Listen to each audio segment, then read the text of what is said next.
Dancing Granny by Elizabeth Winthrop. Illustrated by Salvatore, Murdocca. I asked my granny to the zoo. "I'd rather not," she said. "My nighty's on, my teeth are out. I think I'll stay in bed." "Now come with me, my granny, please. Don't fuss and fret like that." I stuffed her in her party shoes and found her big straw hat. "I told the animals to wait. I told them you'd be there. The elephant has had a bath. The lion has combed his hair. We're going to have a party now. We plan to have a dance. The monkeys asked their relatives. They just flew in from France." "I think you're full of silliness. You must have gone quite mad. I'm much too old for parties, though my dancing isn't bad. These horrid shoes are pinching tight. I must undo my bun. You leave me here where I belong. Go on and have your fun." "You are a goose, my granny dear." I kissed her on the nose. I took her pinching shoes away and kissed her on her toes.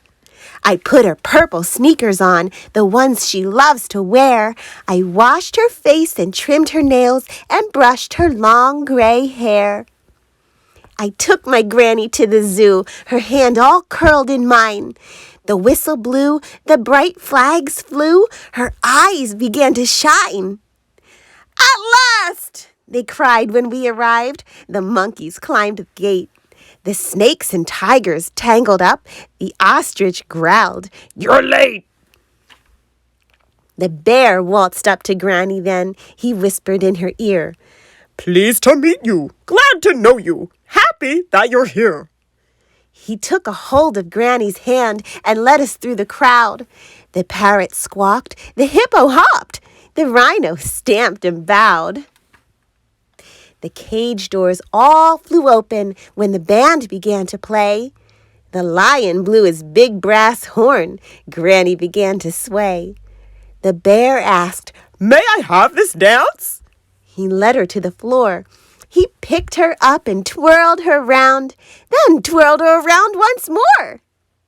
My granny was delighted. Her face turned bright beet red.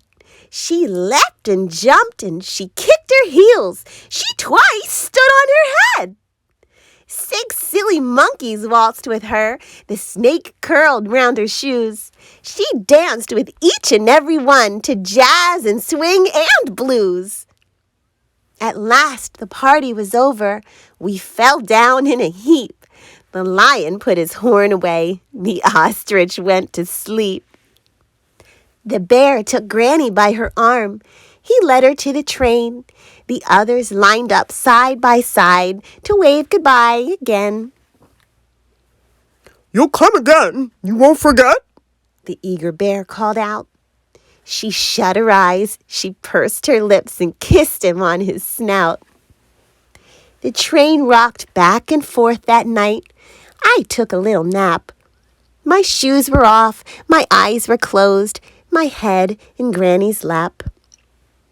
"I'm free next week," my granny said. She stroked my tangled hair. "It would be grand to come again and rumba with the bear." Her sneakered feet tapped such a beat.